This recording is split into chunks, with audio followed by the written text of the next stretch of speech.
बहुत समय पहले की बात है। सूर्यदेव और छाया के पुत्र शनिदेव अपने कठोर न्याय और कर्म के फल देने के लिए प्रसिद्ध थे।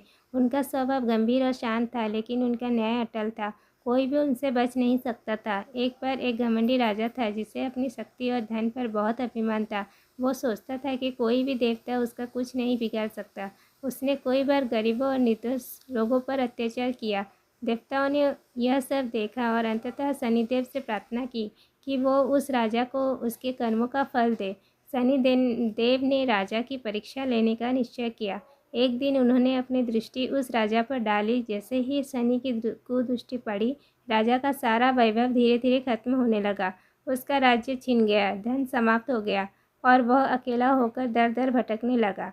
राजा को समझ में नहीं आ रहा था कि उसके साथ यह सब क्यों हो रहा है। वो दुखी होकर जंगल में भटक रहा था। तभी उसे एक संत मिले। संत ने उससे कहा, हे राजन, यह सब तुम्हारे कर्म का फल है। जब तुम अपने कर्म सुधारोगे नहीं, तब तक तुम्हें शांति नहीं मिलेगी। राजा को अपनी गलती का एहसास हुआ। उसने अपने किए हुए पापों के लिए पश्चाताप किया और गरीबों की सेवा करने लगा। वह विनम्र और दयालु बन गया। कुछ समय बाद शनिदेव फिर से उसके सामने प्रकट हुए। उन्होंने कहा, हे राजन, मैं दंड देने वाला नहीं, बल्कि न्याय करने वाला हूँ।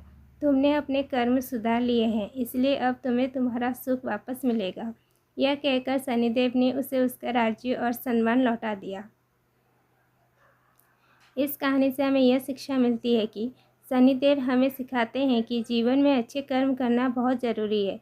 जो जैसा करता है उसे वैसा ही फल मिलता है, ना ज़्यादा ना कम। अभिमान और अन्याय का अंत हमेशा दुख में होता है, लेकिन सच्चा पश्चाताप जीवन बदल सकता है।